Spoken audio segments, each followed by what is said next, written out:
नमः सिद्धेभ्यः।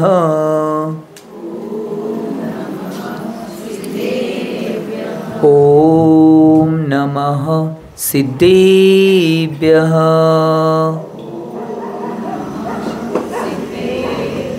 ॐ नमः सिद्धेभ्यः।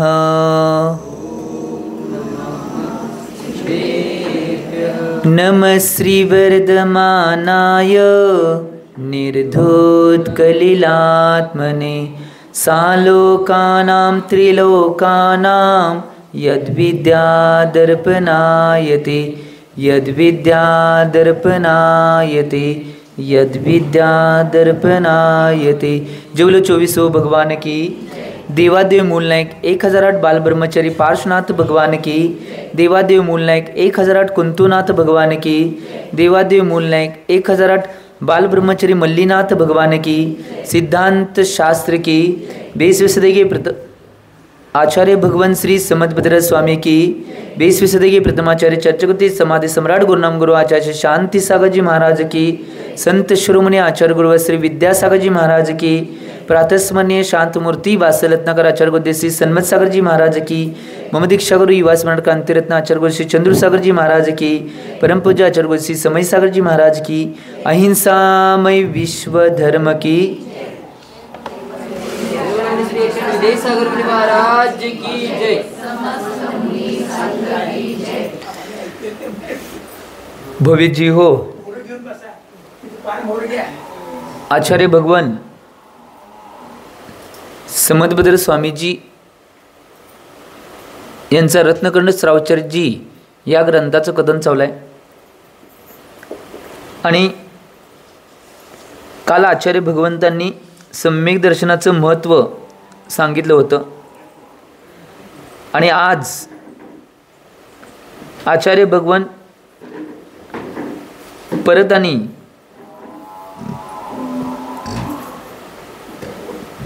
जो चारित्र म्हणजे रत्नत्रयाला पालन करणारा जीव आणि त्याचबरोबर त्यानं रहित असलेला जीव याची तुलना करून त्यातील कोणत्या जीवाला श्रेष्ठता प्राप्त होते हे आचार्य भगवान पुढच्या गाथेत सांगणार आहेत। कारण की एक गोष्ट लक्षात घ्या, जीवनामध्ये सगळ्यात जास्त महत्त्व कशाला असेल तर ते चारित्र्याला आहे आणि सम्यक दर्शनासहित जर चारित्र असेल तर त्याला जास्त महत्त्व आहे। आज चारित्र करणारे भरपूर जर आहेत परंतु सम्यक चारित्र करणारे कमी आहेत। म्हणून आचार्य भगवंतांनी ही गाथा त्यासाठी सांगितलं आहे की आम्ही कोणत्या अपेक्षेनं धर्म आणि धर्माच्या व्यवस्था पालन करणं आवश्यक आहे याचं कथन करण्यासाठी ही पुढची गाथा दिलेली आहे। पहिला गाथा कंठस्थ करूया आणि आचार्य महाराजांनी काय सांगितले ते पाहूया। 33 नंबर। गृहस्थ मोक्ष मार्गस्थो गृहस्थो मोक्ष मार्गस्थो निर्मोहो नैव मोहवान् निर्मोहो नैव मोहवान् अन्गारो ग्रही श्रेयान् अन्गारो ग्रही श्रेयान् निर्मोहो मोहिनो मुनेः निर्मोहो मोहिनो मुनेः गृहस्थ मोक्ष मार्गस्थो निर्मोहो नैव मोहवान् अन्गारो ग्रही श्रेयान् निर्मोहो मोहिनो मुनेः गृहस्थ मोक्ष मार्गस्थो निर्मोहो नैव मोहवान् अन्गारो गृही श्रेयान् निर्मोहो मोहिनो मुनेः। आचार्य भगवान समदभद्र स्वामीजी या 33 नंबरच्या श्लोकाच्या माध्यमातून सांगत आहेत, गृहस्थो मोक्ष मार्गस्थो निर्मोहो नैव मोहवान अन्गारो ग्रही श्रेयान निर्मोहो मोहिनो मुनेः। इथं काय सांगाल्यात? निर्मोह याचा अर्थ काय? जे मोहनीय कर्माने रहित सम्यक दृष्टी जीव याला निर्मोह म्हणलेला आहे। गृहस्थ जो असा सम्यक दृष्टी जीव जो मोहानं रहित आहे तो गृहस्थ मोक्ष मार्गस्थ, तो गृहस्थ मोक्ष मार्गामध्ये स्थित आहे. परंतु मोहवान जो दर्शन मोहिनी कर्मासहित आहे, अनगार यती मुनी, जो मुनी मोहासहित आहे, न एव मोक्ष मार्गामध्ये स्थित नाही, आणि जो मुनी मोही आहे आणि मोक्ष मार्गामध्ये स्थित सुद्धा नाही, तर मोहीन मुने तो मुनी अशा मोहासहित असणारा आणि त्याच्या पुढे जाऊन मोक्ष मार्गामध्ये स्थित नसणाऱ्याच्या याच्या अपेक्षेने निर्मोहग्रही जो निर्मोही ग्रहस्थ आहे, श्रेयान म्हणजे उत्कृष्ट आहे म्हणून सांगितलेलं आहे. सोप्या भाषेत जर काय सांगायचं असेल, एक गोष्ट लक्षात घ्या, जो आचार्य भगवान इथं काय सांगायल्यात, आचार्य भगवंतांना इथं सांगायचं आहे की जो निर्मोही म्हणजे मोहान रहित आणि मिथ्यात्वानं रहित असा ग्रहस्थ मोक्ष मार्गामध्ये स्थित आहे, परंतु मोहाने सहित मिथ्यादृष्टी द्रव्यलिंगी जे साधू मोक्ष मार्गामध्ये स्थिर नाही, तो मोही मुनीपेक्षा निर्मोही ग्रहस्थ श्रेष्ठ आहे म्हणून सांगितले. एका अपेक्षा नाही कथन, नाहीतर उद्यापासून लगेच फुगून बच्चेला आम्ही ग्रहस्थ श्रेष्ठ आहे म्हणून म्हणचेला तुम्ही. एक गोष्ट लक्षात घ्या, परंतु या सगळ्याचं पालन करणारा तो असला पाहिजे. आणि म्हणून आचार्य भगवंताने सांगितले की काय, जे असे श्रावक असतील त्या सद्ग्रस्ताला का म्हणलेलं आहे, पहिला तुम्हाला उपदेश दिलेला आहे, मला मिथ्यात्व सोडून द्यायचं आहे आणि सम्यक्त्वामध्ये यायचं आहे, यासाठी उपदेश द्यायला.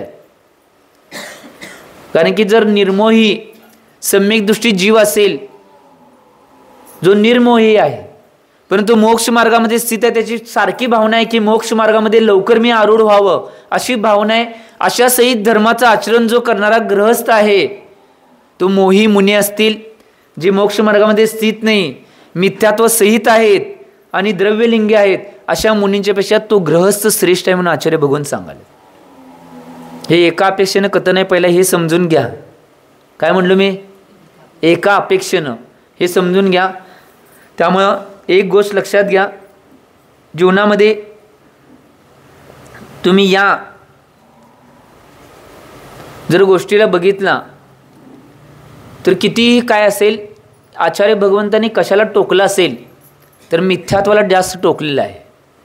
कशाला टोकत असतील, तुमच्या जीवनामध्ये काय जर तुम्हाला करायचं असेल तर पहिली गोष्ट आचार्य भगवंत प्रकर्षानं जाणवून द्यायल्यात की आमच्या जीवनामध्ये पहिली गोष्ट आम्हाला काय करायचं असेल तर मिथ्यात्वाचा त्याग करायचा, ही पहिली गोष्ट जीवनामध्ये महत्त्वाची.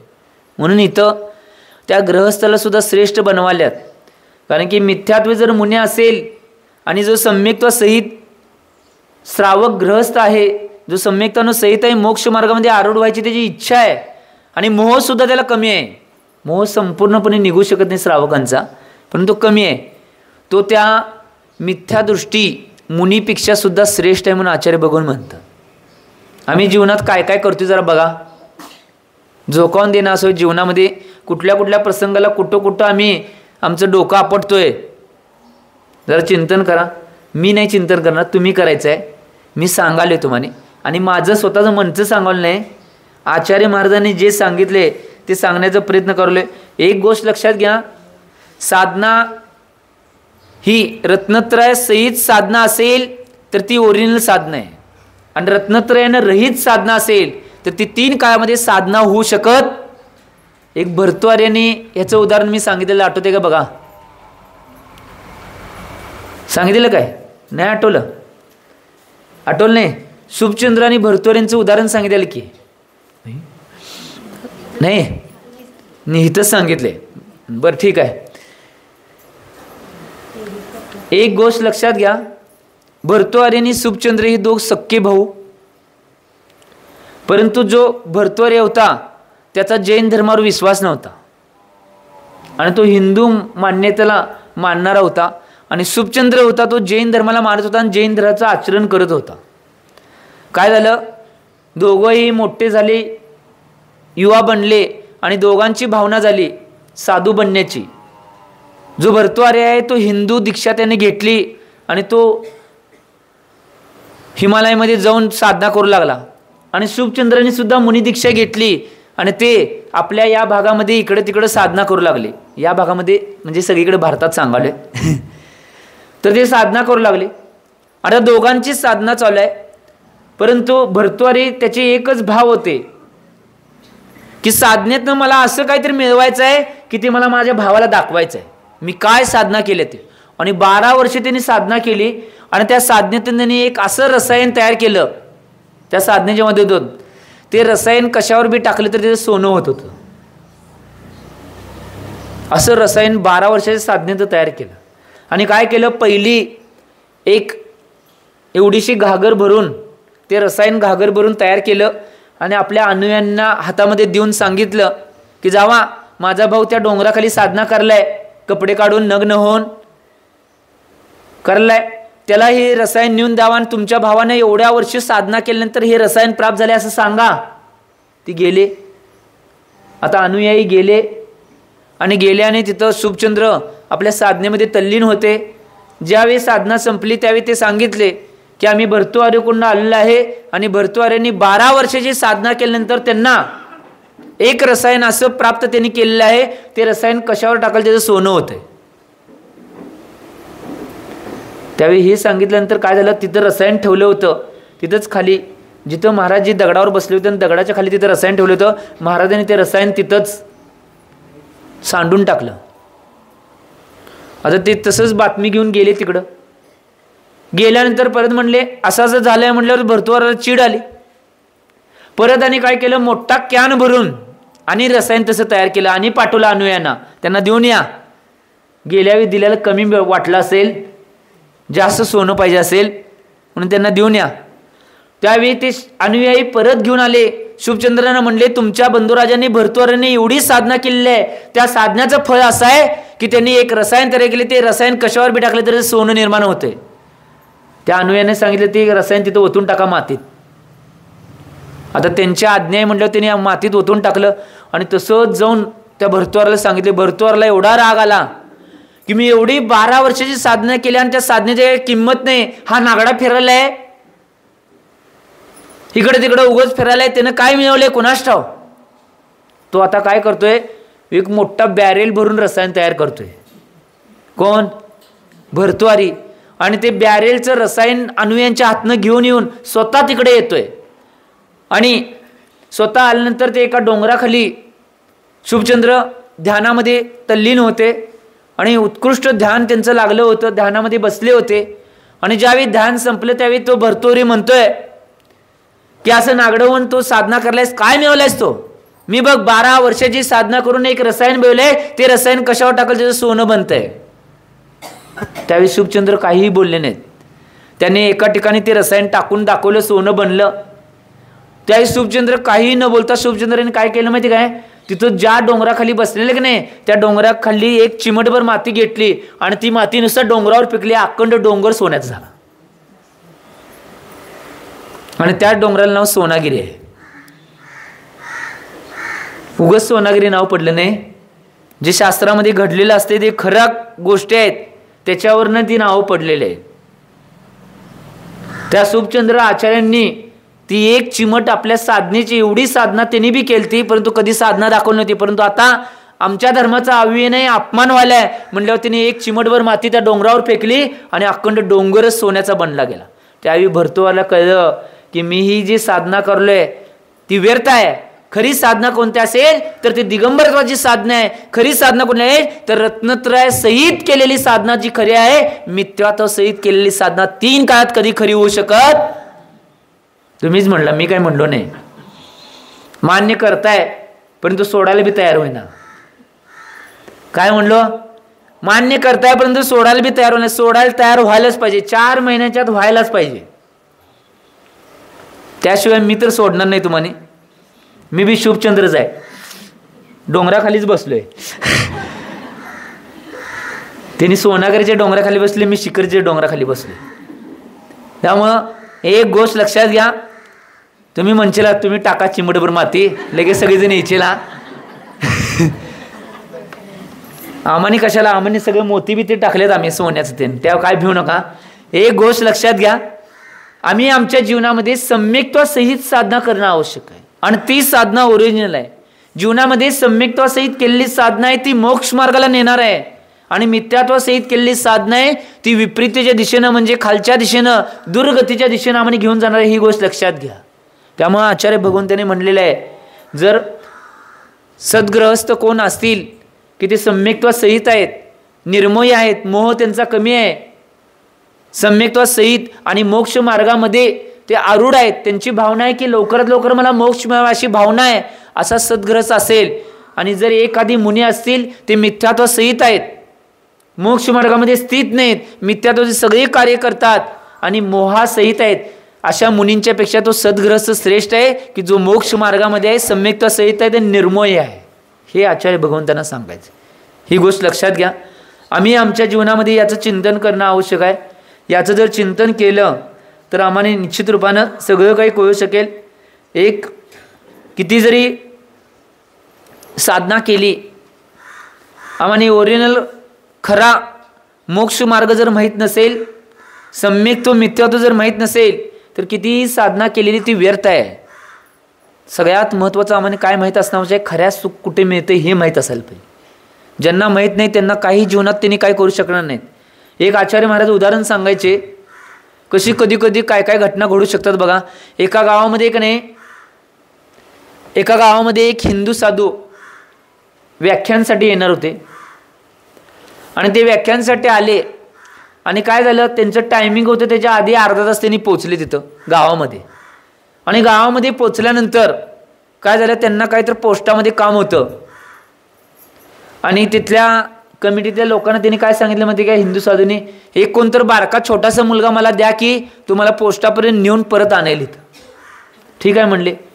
आणि त्या गावात सगळ्यात नटकट असणारा मुलगा, तुम्हाला माहिती आहे आता काय म्हणलो मी, आगाव असणारा, आगाव तुमच्या भाषेत, असा मुलग्याला का नाही कमिटीनं काय तर त्या महाराजांच्यावर सांगितलं, हो गावातलं जे पोस्ट ऑफिस आहे की नाही तिथं महाराजांना घेऊन जायचं आणि परत व्यवस्थित इथं मंदिरामध्ये घेऊन यायचं. ठीक आहे म्हटला तो मुलगा. आणि तो महाराजांच्यावर चालत चालत चालला. महाराजांना चालत चालत जाताना आता तो मुलगा असा होता म्हटल्यावर ग बसणार आहे. महाराजांच्या, महाराज तुम्ही आमच्या गावात का आलाय हो? आता त्याला काय माहीत नाही. आता ते सगळं इकडे तिकडे फिरणारा मुलगा, त्याला धर्माचं काही ग नाही म नाही माहीत. आता महाराजांनी विचारलं, तो महाराज आमच्या गावात का आलाय? तर तो म्हणतोय, तुमच्या गावातल्या सगळ्या माणसांना मोक्षाचा मार्ग दाखवण्यासाठी मी आलोय. तुझ्या आई वडिलांना बी मोक्षाचा मार्ग दाखवणार, तुझ्या आई वडिलांना मी मंदिरात नंतर पाठव माझ्या व्याख्यानला. त्यावेळी तो मुलगा ग बसला नाही, थोडा वेळ शांत बसला, आणि चालत चालत पुढे गेल्यानंतर त्या मुलग्याला काय आठवलं, तो मुलगा म्हणला की महाराज तुम्ही आमच्या गावातल्या सगळ्या लोकांना मोक्ष मार्ग दाखवायला, तुम्हाला पोस्टाचा रस्ता माहित नाही, आम्ही मोक्ष मार्ग काय दाखवणार आहे?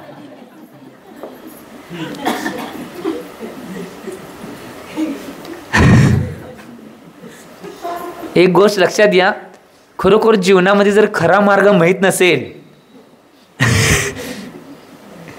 तर कुणाला मार्ग दाखवतो म्हणून कधी म्हणायचं नाही, आणि मार्ग दाखवण्याचा प्रयत्न करायचा. एक गोष्ट लक्षात घ्या, जीवनामध्ये समीचीन आणि खरा मार्ग तोच आहे जो रत्नत्रयाचा मार्ग आहे, हे मला सांगायचं आहे. म्हणून आमच्या जीवनामध्ये आम्ही मिथ्यात्वाचा मार्ग सोडणं आवश्यक. आज जगामध्ये जेवढे दुःखी जीव आहेत, जेवढे ग्रस्त जीव आहेत, आणि जेवढे दुर्गतीच्या दिशेनं जाणारे जीव आहेत, ते सगळे जीव दुःखी आहेत का? याचं कारण मूळ काय असेल, ते मोक्ष मार्गापासून विमुख आहेत म्हणून. आणि जे मोक्ष मार्गामध्ये जीव आहेत त्यांना बऱ्यापैकी सुखाची अनुभूती व्हायला लागल्या, सुख मिळवण्याच्या मार्गावर तर आहेत, भविष्यात तर मिळवतील किंवा आत्ता मिळवण्याची इच्छा आहे, परंतु आत्ता काही कारणास्तव त्यांना मिळत नाही, परंतु ते पुरुषार्थ मात्र करल्यात की मला सुख मिळवायचं आहे म्हणून. ही गोष्ट महत्वाची आहे. पंचम काळात जरी मोक्ष नसला, या पंचम काळात मोक्ष नसला तरी सुद्धा त्या मोक्षाचं बीजारोपण मात्र ते जे मोक्ष मार्गामध्ये आरूढ आहेत, जे सम्यक्त्वाच्या मार्गावर आहेत, ते जीव करून घ्यायलेत. ही गोष्ट लक्षात घ्या. बरेच जण म्हणतात, तुम्हाला माहीत असेल, शांतीसागर महाराजांना एक शास्त्री विद्वान होते, जरा बऱ्यापैकी विद्वान, जरा ग्रंथांचा अभ्यास केलता, परंतु थोडा अभ्यास केलता, आणि शांतीसागर महाराजांना भेटायला आले ते. आणि शांतीसागर महाराजांना काय म्हणले माहिती काय, की महाराज एवढी साधना, एवढं तप, एवढं उपास तापास सगळं कशाला करलाय? शांतीसागरनं काय कळलं नाही, हा असं का म्हणालाय? ह्याला ग्रंथाचा बी अभ्यास थोडा थोडा आहे, तरी सुद्धा हा ग्रस्त असं का विचारलाय? तर त्यावेळी शांतीसागर स्तब्ध राहिले. परत आणि तो गृहस्थ म्हणतात की मला एक सांगा, शास्त्रामध्ये लिहिलंय ना या पंचम काळामध्ये मोक्ष नाही, मग तुम्ही एवढा सगळा पुरुषार्थ कशाला करलाय? शांतीसागर आता काय बोलले नाहीत.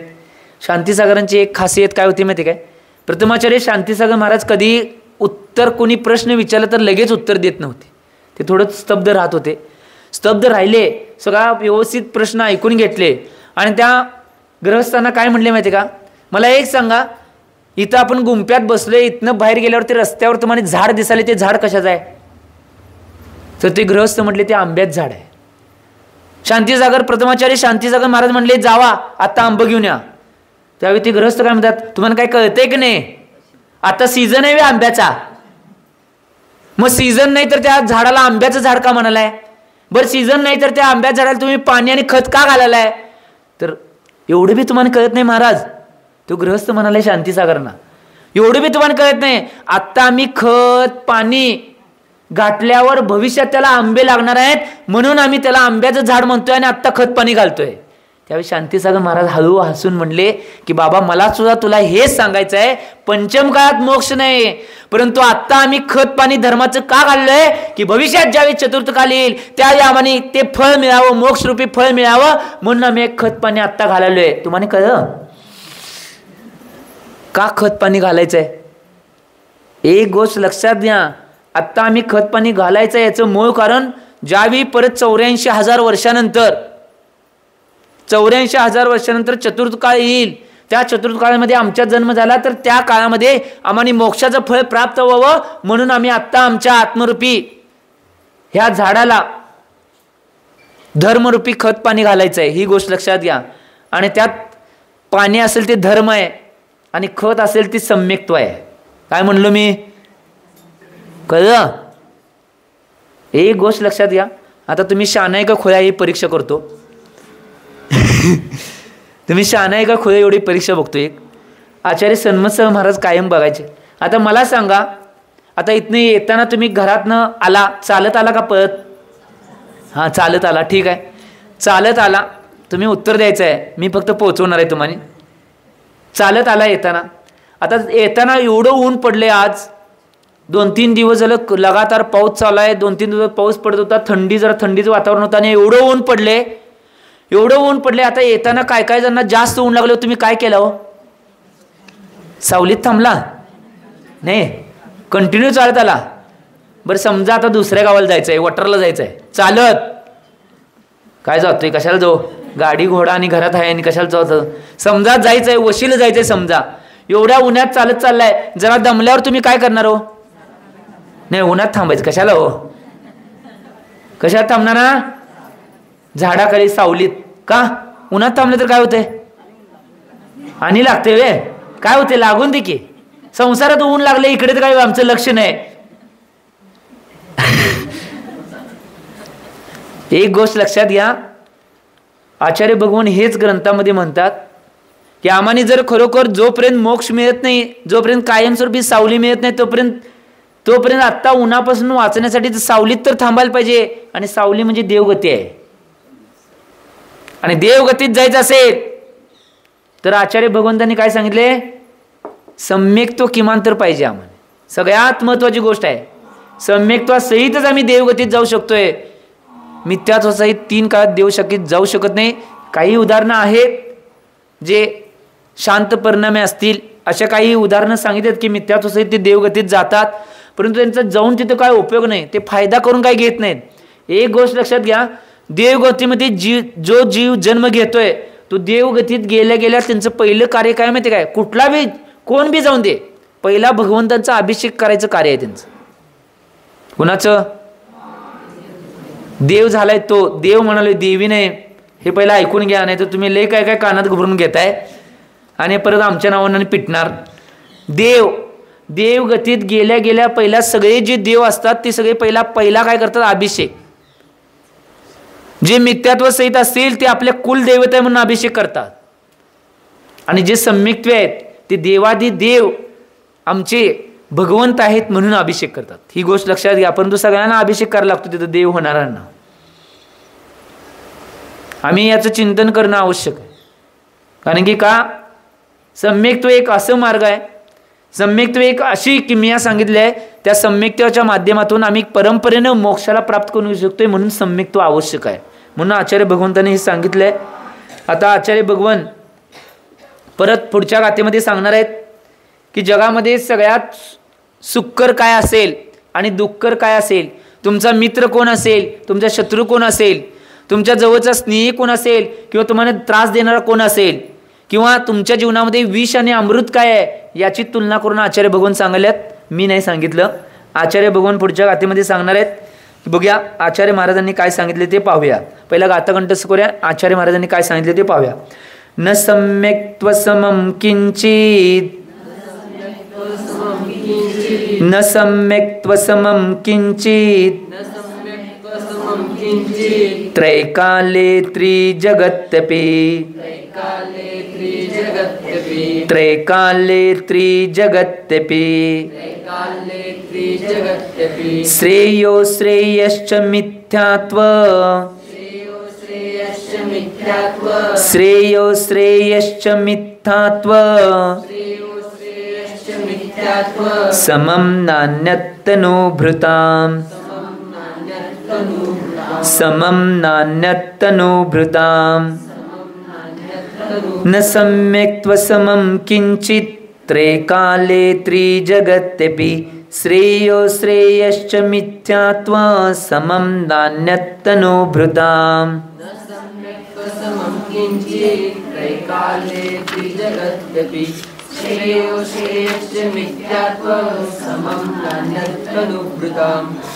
आचार्य भगवान इथे सांगायलात की जीवनामध्ये उत्कृष्ट काय आहे आणि अनुत्कृष्ट काय आहे याची तुलना करल्यात. जीवनामध्ये घेण्यासारखं काय आहे, न घेण्यासारखं काय आहे, जीवनामध्ये चांगलं काय आहे, वाईट काय आहे, हे या गाथेमधून सांगायलात. बघा, न सम्यक्त्व समम किंचित, त्रैकाले त्रिजगदपि, श्रेयो श्रेयश्च मिथ्यात्व, समम नान्यत तनुभृताम.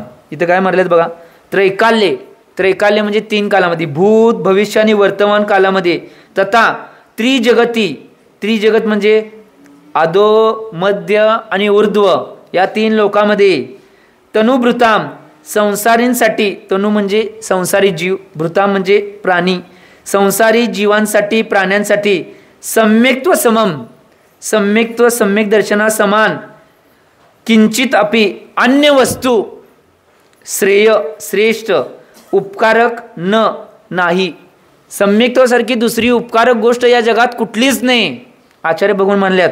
आणि पुढे म्हणतात च मिथ्यात्व समम, मिथ्या दर्शना समान, 3 लोकांमध्ये 3 कालामध्ये अश्रेयस अनुपकारक अशी कोणती गोष्ट, किती मोठी गोष्ट सांगितली बघा. जगामध्ये सर्वात तुमचा महत्वाचा कोणता मित्र असेल तर तुमचा मित्र या जगात तुम्हाला मदत करतोय किंवा कधी कधी पाठ फिरवतोय तो मित्र नव्हे, तर जगामध्ये सर्वात तुमचा श्रेयस्कर मित्र कोणता असेल तर तो सम्यक्त्व रूपी सगळ्यात श्रेष्ठ मित्र आहे. आणि तुमचा शत्रू या जगामध्ये कोण असेल तर मिथ्यात्व सगळ्यात मोठा शत्रू आहे म्हणून आचार्य बघून सांगालेत. मी काय सांगितलं नाही बाबा. एक गोष्ट लक्षात घ्या, आज या जगामध्ये कोण कोणाचं, तुम्हीच म्हणला, मी काय म्हणलो नाही, या जगात कोण कोणाचं नाही, ही गोष्ट लक्षात घ्या. जगामध्ये तुम्हाला श्रेयस्कर काय असेल तर श्रेयस्कर सगळ्यात महत्त्वाचं तुमच्या या जगामध्ये सम्यक्त्व श्रेयस्कर आहे, उत्कृष्ट आहे म्हणून सांगितले. आणि अश्रेयस्कर अनुत्कृष्ट काय असेल तर मिथ्यात्व अनुत्कृष्ट आणि अश्रेयस्कर आहे म्हणून आचार्य भगवान म्हणाले. आम्ही कुणावर बी भरोसा ठेवतो. आजपर्यंत आमचं का कल्याण झालं नाही याचं मूळ कारण आम्ही सगळ्यांच्यावर भरोसा ठेवले, परंतु सम्यक्त्वावर, रत्नत्रय, देवशास्त्र गुरूंच्यावर विश्वास ठेवला नाही म्हणून आमचं कल्याण झालं नाही. ही गोष्ट लक्षात घ्या. एक गोष्ट लक्षात घ्या, कुणावर बी विश्वास ठेवला तर कधी काय घडेल काय सांगता येत नाही. आचार्य सन्मत महाराज एक उदाहरण सांगायचे कायम, की एकदा काय झालं माहिती काय, एकदा एक राजहंस पक्षी एका ठिकाणी बसला होता आणि राजहंस पक्षी बसला होता आणि तिथंच घाबरल्या अवस्थेमध्ये एक उंदीर जोरात पळत येतोय. त्यावेळी राजहंस पक्षाला दिसतंय उंदीर पळत आलाय, तर का पळालाय, त्या उंदराच्या मागं मांजर लागले म्हणून. त्यावेळी राजहंस पक्षी काय म्हणतोय, बघा माझ्या पंखाखाली जाऊन बस. आणि ते उंदीर काय करते, त्या राजहंस पक्षाच्या पंखाखाली जाऊन बसते, कारण की त्या जीवाला वाचवण्यासाठी त्यानं आसरा त्या राजहंस पक्षाला दिला.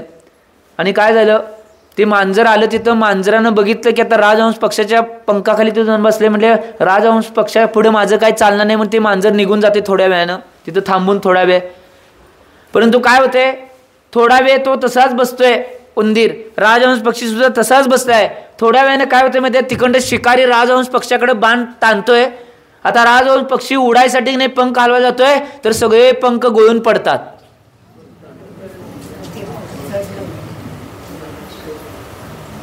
तिकडं राजहंस पक्षानं बाण मारला आणि राजहंस पक्षानं मारला काय झोपलाय काय, मग सांगा की.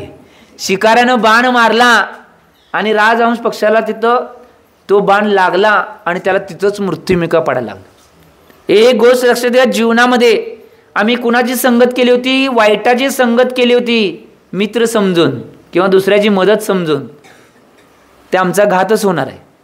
तसंच जगामध्ये तुम्ही जर मिथ्यात्वाची संगत केला, तुमचे कधी पंख कुरतडले जातील, शिकार आल्यावर उडायला बी येणार नाही.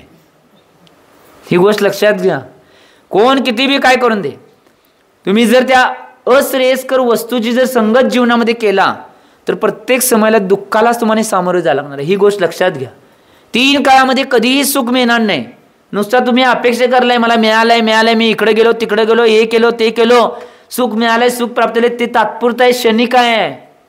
आचार्य भगवान ग्रंथामध्ये म्हणतात की आम्हाला सुख प्राप्त करायचे ते क्षणिक नाही, तर ते पारलौकिक सुख, मोक्षाचं सुख प्राप्त करायचं आहे. क्षणिक सुख कसं आहे माहिती आहे काय, आचार्य भगवान गुणभद्र स्वामीजी आत्मानुशासन जे या ग्रंथामध्ये उदाहरण देतात की क्षणिक सुख आहे ते इंद्रधनुष्याप्रमाणे. आकाशामध्ये वातावरण निर्मिती झाल्यानंतर इंद्रधनुष्य पडतोय, परंतु थोड्या काळासाठी. त्याच्याच ग्रंथामध्ये आचार्य भगवान म्हणतात काही जे क्षणिक सुख आहेत, इंद्रिय सुख आहेत, ते कसे आहेत, विजेप्रमाणे आहेत. वीज ज्याप्रमाणे चमकते आणि लगेच क्षणामध्ये नाहीशी होते, तसे ते सुख थोड्या वेळासाठी मिळते आणि लगेच निघून जाते. अशा प्रकारची 2 क्षणिक सुखाची आणि इंद्रिय सुखांची चर्चा आचार्य भगवान गुणभद्र स्वामीजीने आत्मानुशासन या ग्रंथामध्ये केलेली आहे. आम्हाला जर कायमस्वरूपी सुख प्राप्त करायचे असेल, तर पहिला मार्ग काय असेल, मिथ्यात्व त्याकडून सम्यक्त्वामध्ये येणं हा पहिला मार्ग आहे. पहिली पायरी, शिडी वर चढायचं आहे का नाही, वर जर जायचं असेल तर पहिली शिडी आम्ही चढणं आवश्यकच आहे. डायरेक्ट आम्ही दुसऱ्यात जातो, कारण की ही तिकीट काढल्याशिवाय तिथे तुम्हाला आतच कोण सोडणार नाही.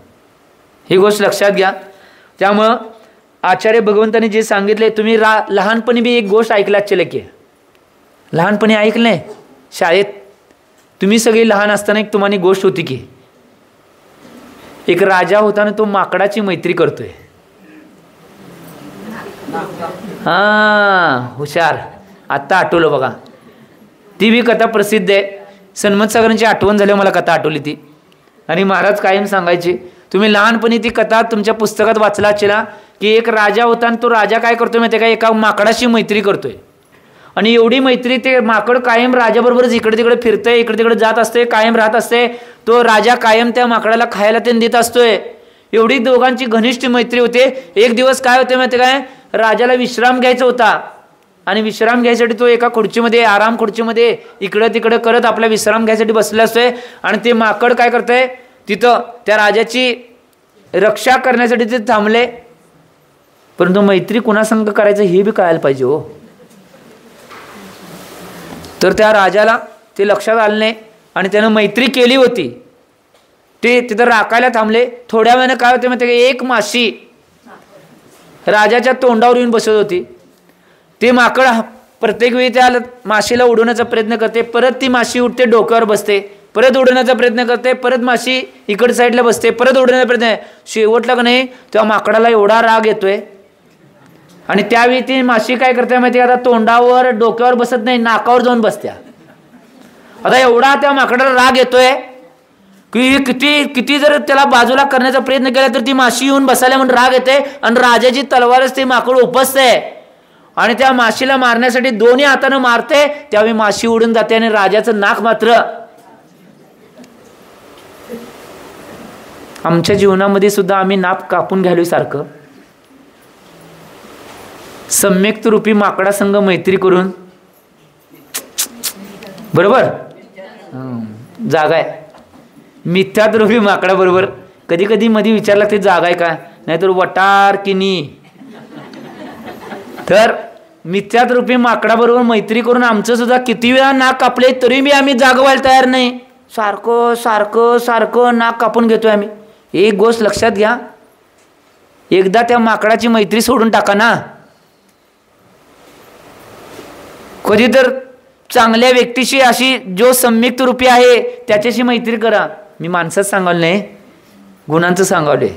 ही गोष्ट लक्षात घ्या. आचार्य भगवंतांनी काही नीतिकारांनी ग्रंथामध्ये नीतिशास्त्रामध्ये असं सांगितले, मित्राची चर्चा करताना सांगितल्या, मित्र असा असायला पाहिजे ढालीप्रमाणे. मित्र कसा असायला पाहिजे, ढालीप्रमाणे असायला पाहिजे मित्र. ढाल काय करते, ज्याच्या जवळ ढाल असते त्याच्या ज्यावेळी संकट येते किंवा युद्धाचे प्रसंग येते ते ढाल समोर असते, आणि ज्यावेळी युद्ध संपते तेव्हा ढाल. मित्र तसाच असायला पाहिजे, ज्यावेळी त्याच्या मित्राला संकट येणार आहे तो संकटामध्ये तो मित्र समोर असायला पाहिजे, आणि ज्यावेळी सुख येणार आहे तो पाठीमागं असायला पाहिजे. नाहीतर आजकालचे मित्र उरपाट आहेत. सुख असले तेवढी तुमच्या जवळ येतात, तुमच्याजवळ पैसा संपत्ती वैभव धन आहे तोवर तुम्हाला साथ देणार आहेत, आणि परत सगळं निघून गेलं की नाही तुमच्याकडे बघणार बी नाहीत. परंतु जगामध्ये एक मित्र असे आहेत, देवशास्त्र गुरु, हे 3 मित्र असे आहेत की एकदा तुमची साथ धरली की तुम्हाला मोक्षाला घेऊन गेल्याशिवाय सोडणार नाहीत. ही गोष्ट लक्षात घ्या. परंतु ती मैत्री कळायला पाहिजे हो. ती मैत्री कळायला लय मोठं काळीज लागते, कुणाला बी कळत नाही. ती मैत्री काय, कोण काय करत असते, कोण किती शिकवत असते हे कळायला पाहिजे. आम्ही याचं चिंतन करणं आवश्यक आहे. ती मैत्री एकदा धरली की ती मैत्री कधी सोडत नाही. तुम्हाला मोक्षाचा मार्ग दाखवल्याशिवाय आणि मोक्षामध्ये नेल्याशिवाय ती मैत्री सोडणार नाही. परंतु आज आम्ही कळूनच घेत नाही. दुसरं आचार्य भगवंतांनी उदाहरण दिले, बऱ्याच नीती ग्रंथामध्ये बरीच मैत्रीची उदाहरण दिलेत. आता हे सम्यक्त्व आणि मिथ्यात्वचं आले म्हणून सांगाले तुम्हाला. एक आचार्य भगवान म्हणतात की मैत्री डोळ्यातल्या अश्रूप्रमाणे असायला पाहिजे, की ज्यावेळी तुम्हाला दुःख येणार आहे त्यावेळी ते अश्रू येतात, आणि ज्यावेळी तुम्हाला जास्त सुख येणार आहे त्यावेळी सुद्धा आनंद अश्रू येणार आहेत. मित्र असे असायला पाहिजे, दुःखामध्ये सुद्धा साथ द्यायला पाहिजेत आणि सुखामध्ये सुद्धा साथ द्यायला पाहिजेत, असे मित्र असायला पाहिजे. सम्यक्त्व असंच आहे. तुम्ही कधी कुठल्याही प्रसंगात असा, हे रत्नत्रूपी जे मित्र आहेत ते तुम्हाला कायमस्वरूपी सुखच देणार आहेत. ही गोष्ट लक्षात घ्या, आणि तुमच्या पाठीशी कायमस्वरूपी असणार आहेत. किंवा देवशास्त्र गुरु आणि धर्म हे मित्र असे आहेत की कधी तुम्ही एकदा संगत केला तर तुमची साथ कधीही सोडणार नाहीत. जोपर्यंत तुम्ही त्यांना साथ ठेवणार आहे तोपर्यंत ते साथ सोडणार नाहीत. साथ सोडली तर रडायला लागणार आहे हो. ही गोष्ट लक्षात घ्या. साथ सोडली की रडायला लागणार आहे. बघा, आचार्य महाराज एक उदाहरण सांगायचे. समजा आता तुम्ही असा पेंडाल गाठलाय की 4 महिन्यासाठी, वेगवेगळे कार्यक्रम असले की पेंडाल घालतात, आणि पेंडालमध्ये कधी कधी आता संध्याकाळी तुम्ही बघितलं पाठशाळा असते त्याच्या आधी की नाही मुलं मुली काय करतात, खेळ करतात, त्या खांबाला धरतात, गोल गोल गोल गोल फिरतात का नाही. ज्यावेळी ती खांबाला धरून फिरत असतात त्यावेळी किती हसत असतात, किती आनंदात असतात, किती त्यांच्या मनामध्ये प्रसन्नता असते बघा. आणि थोड्या वेळाने काय होते मध्ये काय, थोड्या वेळाने त्या खांबाचा हात सुटतो आणि तो मुलगा किंवा ती मुलगी तोंडावर पडते, आणि तोंडावर पडल्यानंतर जोर जोरात रडायला लागते. एक गोष्ट लक्षात घ्या, तो खांब म्हणजे दुसरं तिसरं काय नाही, खरे देवशास्त्र गुरु धर्म आणि सम्यक्त्व आहे. जोपर्यंत आम्ही त्याला धरलेला आहे तोपर्यंत मी हसत असणार आहे, आतमध्ये आनंद असणार आहे, चेहऱ्यावर हसू असणार आहे. आणि ज्यावेळी त्यांचा हात सुटेल त्यावेळी संसारामध्ये आम्ही तोंडावर पडलो मग रडायला लागणार. आतमध्ये दुःख, किती दुःख आलाप करा काय उपयोग होणार नाही. परत आणि खांबाला कसं उठून धरला परत आणि हसायला चालू. ही गोष्ट लक्षात घ्या. जीवनामध्ये सगळ्यात आवश्यक ही गोष्ट आहे. त्यामुळं कसं काय धरायचं आणि कुणाला धरायचं याचा विवेक जर लावा. आणि जर श्रावक असला तर विवेक लावचेला, आणि श्रावक नसली तर मग कशाला विवेक लावताय. श्रावक आहे काय तुम्ही? हाय? कोण कोण आहेत बोटर करा बघा, बघणार आहे मी. सगळ्यांच्या डोक जरा असं असं दिसू नये, महाराजांना दिसू नये म्हणून असं असंच करल्यात. मी तो हात लपवून रडो असं बोटवर करा की दिसायला पाहिजे कोण कोण आहे, मी बघणार आहे. म्हणजे 4 महिन्यात बघायला बघितलं की कळते हो कोण किती पाण्यात आहेत आणि कोण वर आहेत. हात खाली करा. आता सगळ्यांचे चेहरे मी कॅम्प्युटरमध्ये माझ्या फीड केल्यात. 4 महिन्यात कवा घावणार हे एक गोष्ट लक्षात घ्या. त्यामुळं तुमच्या जीवनामध्ये तुम्ही तुमच्या जीवनामध्ये या सगळ्या गोष्टींना प्राप्त करणं आवश्यक आहे म्हणून सांगितले. बघा कितीही काय केला, तुम्हाला जर मोक्ष मार्ग पाहिजे असेल तर सम्यक्त्वाची साथ धरायला लागणार आहे. आणि किती फायदे बघा. आता पुढच्या गाथेमध्ये आचार्य भगवान सम्यक दृष्टी जीव कुठं कुठं उत्पन्न होत नाही हे सांगाल्यात.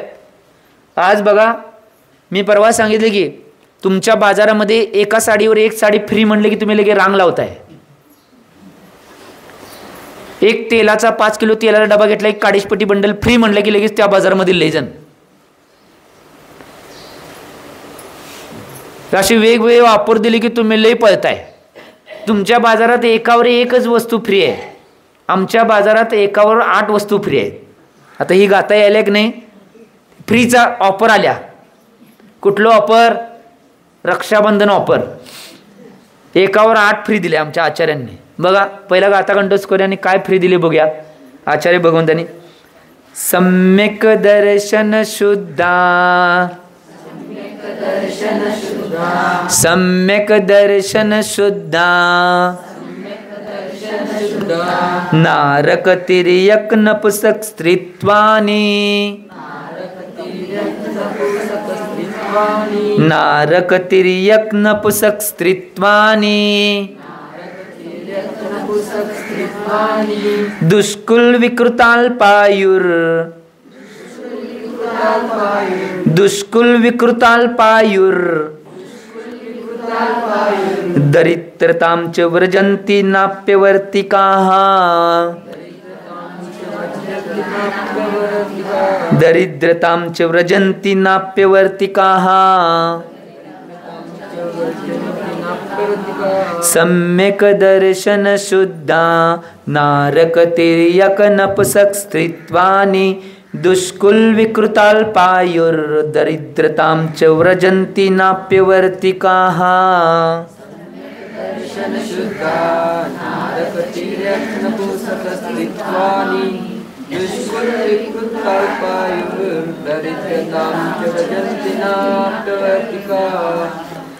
आचार्य भगवान समंतभद्र स्वामीजी या 35 नंबरच्या श्लोकमध्ये सांगत आहेत की सम्यक दर्शन जर शुद्ध आम्ही प्राप्त केलं तर कुठं कुठं आम्ही जाणार नाही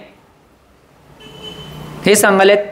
एका सम्यक दर्शन काय काय फ्री मिळतंय आमच्या बाजारातलं सांगवले. तुमचं बाजार नवा, आमच्या बाजारामध्ये किती फ्री दिले बघा. सांगतात सम्यक दर्शन शुद्धा, नारक तिर्यक नपुसक स्त्रीत्वानी. आचार्य भगवान काय म्हणलेत? सम्यक दर्शन शुद्धा, नारक तिर्यक नपुसक स्त्रीत्वानी, दुष्कुल विकृताल्पायुर, दरिद्रतांच व्रजंती नाप्यवर्तिका. इथं काय म्हणल्यात? सम्यक दर्शन शुद्धा आणि पुढे म्हणतात अवृत्तिका अपि. सम्यक दर्शनाने जे पवित्र जीव व्रत रहित असताना सुद्धा नुसता सम्यक दर्शन प्राप्त केल्यानंतर एक काय आयुबंध तेवढा सोडून बाकीचं नारक तिर्यक नपुसक त्रित्वानी नरकात जाणार, तिर्यांच्या गतीमध्ये जाणार, नपुसक होणार, स्त्री होणार. फायदा किती आहे बघा. च आणि दुष्कुल विकृताल्पायुर, नीच कुलामध्ये कधी जन्म घेणार, विकृत अंगानं कधी जन्म घेणार, सगळे अवयव चांगलेच मिळणार, कधी रोग होणार नाही, मध्येच निम्मा अवयव मिळणार निम्मा अवयव मिळणार नाही, असं कधी होणार नाही. किती फायदा आहे बघा. इथं रात्रंदिवस काय झालं तर सगळं मागायला आहे, परंतु एक सम्यक दर्शन प्राप्त केलं तर एवढं सगळं मिळणार आहे. त्याच्या पुढे जाऊन म्हणतात अल्पायू, अल्पायू होणार नाही. म्हणजे समजा याचा अर्थ काय माहिती काय, आता तुम्हाला मधीच आत्महत्या करणार नाही, विष पिणार नाही, रेल्वे खाली जाणार नाही, कुणाकडून तुमचा खून होणार नाही मधीच. जेवढी आयु तुम्ही बांधून घेऊन आलाय तेवढी सगळी आयु तुम्ही भोगणारच आहे. म्हणजे त्याला म्हणतात अल्पायू होणार नाही, पूर्ण आयु तुम्ही होणार. आचार्य भगवान विद्यासागर महाराजांनी जबलपूरमध्ये पूर्णाई नावाची संस्था काढल्या. ती कुठल्या अपेक्षेने काढल्या माहिती काय? जर कुठला तर भयानक रोग झाला तर औषध न घेतल्यामुळे त्या रोगामध्ये मृत्यू होऊ शकतोय, म्हणजे अपमृत्यू झाली. जेवढी आयु भोगायची होती तेवढी आयु तो भोगू शकला नाही, तो अल्पायू बनला. म्हणून त्या औषधाच्या माध्यमातून ज्याचो जो अल्पायू बनणार आहे तो पूर्णायू बनावून त्या संस्थेचं नाव त्यांनी पूर्णायू ठेवले.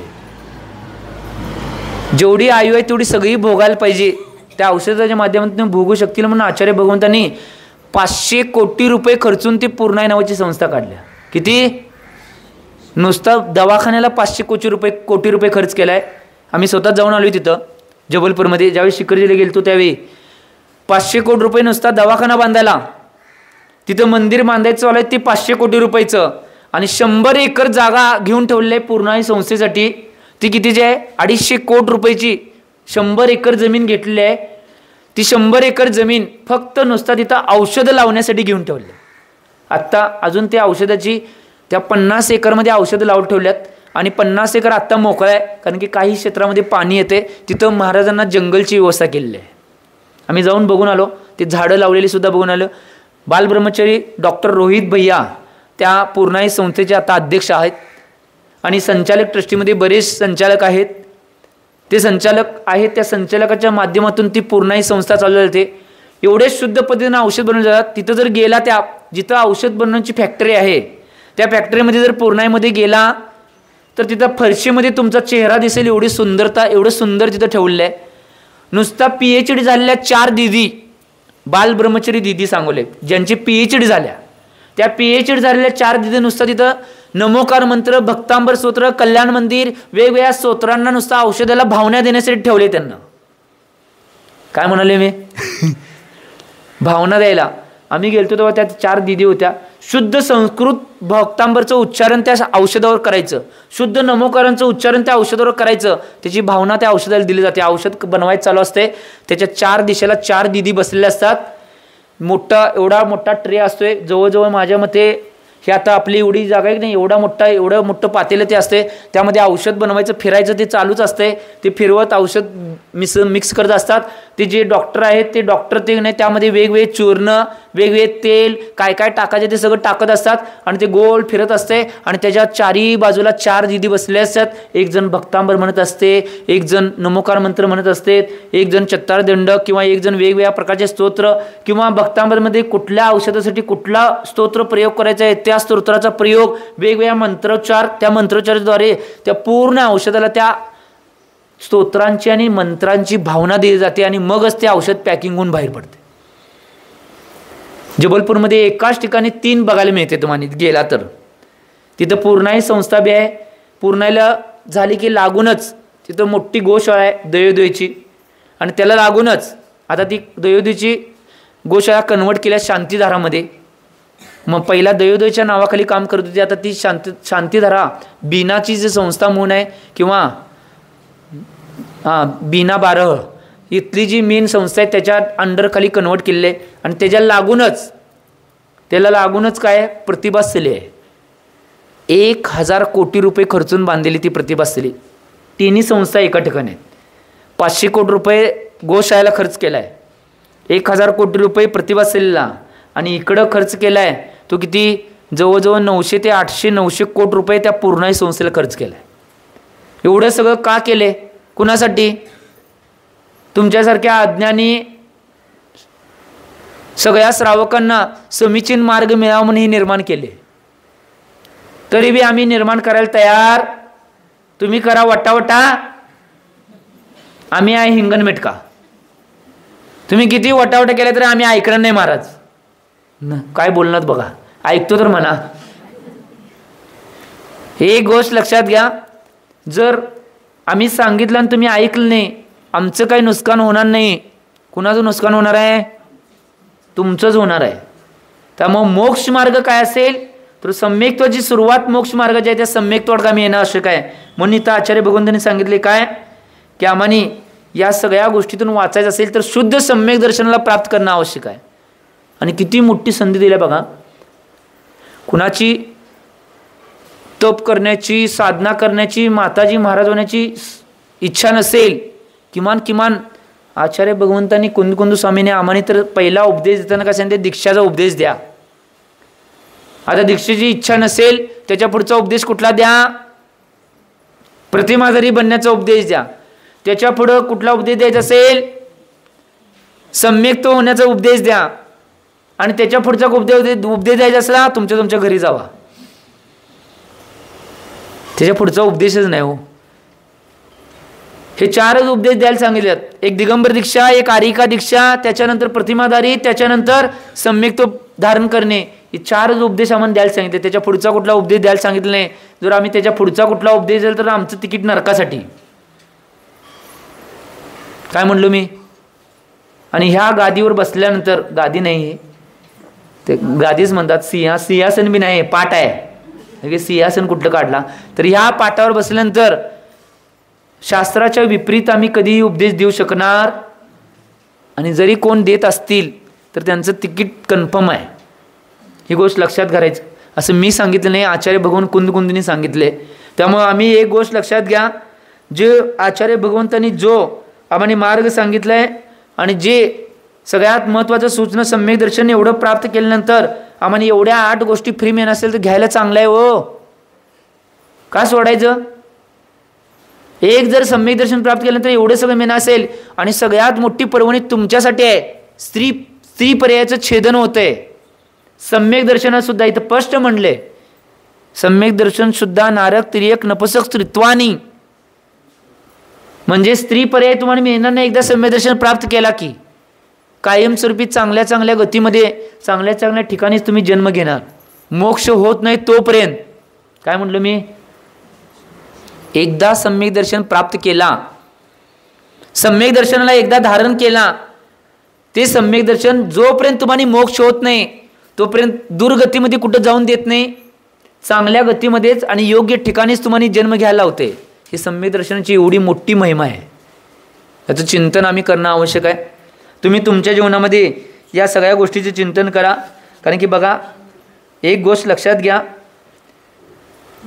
तुम्ही म्हणत आचेला काही आम्हाने आमच्या जीवनामध्ये तुम्ही काय केलं आहे, कशासाठी करायला आहे, काय भावना आहे अंतरंगात, हे आम्हाने कोणाला समजत नसेल. सगळ्यांना सगळं समजत असते. एक आचार्य महाराज उदाहरण सांगायचे बघा, सन्मत सगळ महाराज. एक दिवस काय झालं माहिती आहे काय, एक महाराजजी एका रस्त्याच्या कडेला एक झाड होतं आणि त्या झाडाखाली साधनेसाठी बसले होते. आणि एक शेतकरी काय करत होता माहिती काय, पुढे जे नाही रस्त्याच्या पलीकडे एक तलाव होता आणि त्या तलावामध्ये म्हैस धुण्याचं काम करत होता. आणि ते महाराजांचं साधना करत होते. साधनेतून महाराज उठले आणि साधनेतून महाराजांचं लक्ष ज्यावेळी की नाही ते म्हैस धुणाऱ्या शेतकऱ्याकडे गेलं, तेव्हा महाराजांच्या डोक्यात काय सुचलं कुणास ठाऊक, महाराज दोहा म्हणायला चालू केले, घिस घिसावत ऊपर लगा के पाने ए मनवा मैंने तेरी मन की बात जानी. हे महाराजजी दोहा तिथं म्हणाले. आणि त्याच वेळी काय होतंय माहिती काय, त्याच वेळी तिथनं राजा येत असतोय. महाराजजी इकडं दोहा म्हणत असतात, तो शेतकरी तिकडं म्हैस धुवायलाय. महाराजजी म्हणतात घिस घिसावत ऊपर लगा के पानी ए मनवा मैंने तेरे मन की बात जानी. हे महाराज म्हणल्यात आणि राजाच्या कानावर ते शब्द पडले. आणि शब्द पडल्यानंतर काय झालं माहिती, राजा ते महाराजांची कुठलेही महाराज जर बोलत असतील त्यांचे जे सगळे वाक्य आहेत ते आपल्या जीवनात सगळे वाक्य पर्वणीच आहे. ते जीवनात आपल्याला जीवनाला नवसंजीवनी देणारे वाक्य आहेत.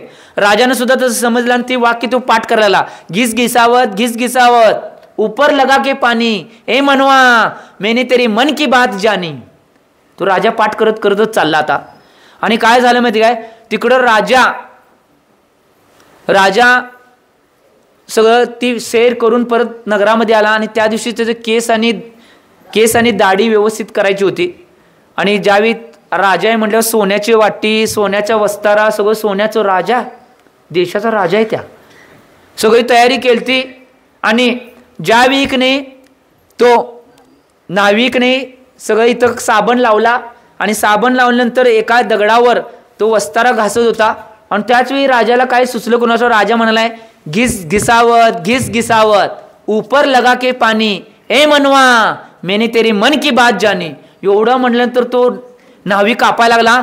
त्याच्या हातातनं ते दगड पडला, ते वस्तारा पडला. आणि तो वस्तारा पडला आणि रडत परत आणि राजा म्हणालाय, अजून रडायला चालू केला. तोपर्यंत राजा म्हणतोय घिस घिसावत ऊपर लगा के पानी ए मनवा मेरे तेरी मन की बात जानी. एवढं म्हटल्यानंतर तो रडत रडत राजाच्या चरणावर पडला आणि चरणावर पडल्यानंतर म्हणतोय की राजन माझी यात काय चूक नाही, राणीची चूक आहे. आता राजाला काहीच माहित नव्हतं. राजा तर सहज धुवा म्हणला. राजा म्हणतोय काय राणीला माहितीये सांग. त्यावेळी तो सांगतोय की राणीने मला तुम्हाला मारायची सुपारी दिल्या, परंतु तुम्ही माझ्या मनातली मनातली गोष्ट जाणला म्हणून मी सांगितलं. त्यानं काही जाणलं नव्हतं. परंतु साधूंचे वचन, एक साधूंचे वचन होते, त्या वचनामुळं त्या राजाचा प्राण वाचला. त्यावेळी राजानं लगेच त्या न्हाव्याला सुद्धा आणि राणीला सुद्धा शिपायांना सांगून दोघांनाही जेलमध्ये टाकायला लावलं आणि दोघांनाही जेलमध्ये टाकलं.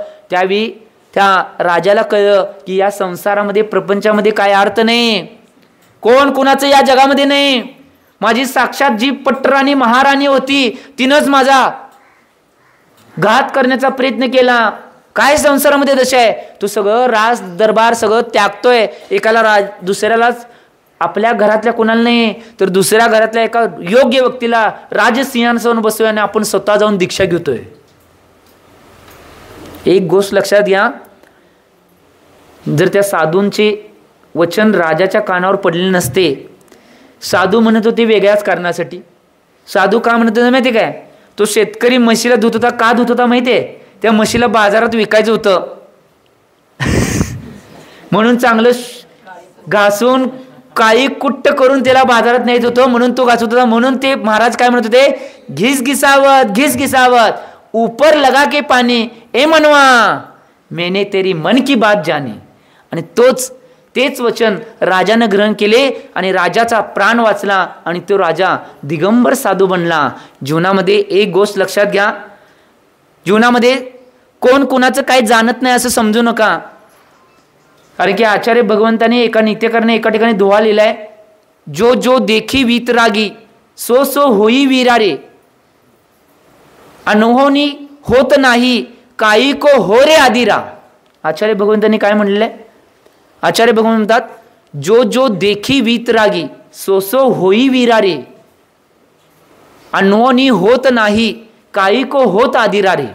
एक गोष्ट लक्षात घ्या, जे वीतरागी केवली भगवंत आहेत त्यांनी जे बघितलेले ते सगळं सत्यच होणार आहे. त्यात काय बदल होणार नाही. त्यात जर बदलायचं असेल तर एकच मार्ग आहे, धर्म आणि रत्नत्रयाचा मार्ग. हा एकच मार्ग, धर्म आणि रत्नत्रयाचा मार्ग, त्यात बदल करू शकतोय. दुसरी कुठलीही गोष्ट काही बदल करू शकणार नाही. अनहोनी आमच्या जीवनात किती वेळा अनहोनी होते, त्या अनहोनी होते तरी सुद्धा आम्ही प्रत्येक वेळी आधीरवाले, परंतु त्यातनं सचेत होऊन झालोय. आम्ही सचेत होणं आवश्यक आहे. आम्ही जर सचेत झालो तर सगळं काही प्राप्त करू शकतोय. बघा, आचार्य भगवंतांनी एवढी पर्वण दिल्या. उद्या आणि परत आचार्य भगवंत सम्यक दृष्टी जीव श्रेष्ठ मनुष्य कसा बनतोय, श्रेष्ठ इंद्रपदांना कसा प्राप्त करतोय, चक्रवर्ती पदाला कसं प्राप्त करतोय, सम्यक दर्शनचं महात्म काय आहे, परत उद्या आणि समजावून सांगणार आहेत. उद्याच्या भागामध्ये आपण बघूया की आचार्य महाराजांनी काय सांगितले. एक गोष्ट लक्षात घ्या, आजच्या भागामध्ये आचार्य भगवान एवढंच सांगायले आहेत की काहीही करून मिथ्यात्वाला सोडा, काहीही करून सम्यक्त्वाला धारण करा. तुमच्या जीवनाचं कल्याण करून घ्यायचं असेल आणि जर कुठे बी जायचं असलं, यान माडोत निम माडरी, काय करायचं तुमचं तुम्ही करा. आम्ही तर सांगण्याचं कर्तव्य केले. आचार्य भगवंतांनी हे सांगितले, हा विषाचा पेला आणि हा अमृताचा पेला आहे. काय करणार आहे तुमचं तुम्ही बघा. मी एवढीच भावना करतो की तुम्ही सुद्धा तुमच्या जीवनाचं कल्याण करून घ्यावं आणि लवकरात लवकर जर सम्यक्त्वाच्या मार्गावर नसाल तर सम्यक्त्व प्राप्त करावं. जर सम्यक्त्वाच्या मार्गावर असाल तर प्रतिमा धारण करावं. जर प्रतिमा धारण केला असता तर आर्यिका किंवा महाराज व्हावं, एवढी भावना करतो आणि थांबतो. जे बोला आचार्य भगवान श्री सन्मत सागरजी महाराज की. प्रभु देव तुम्हारे पवित्र मुख से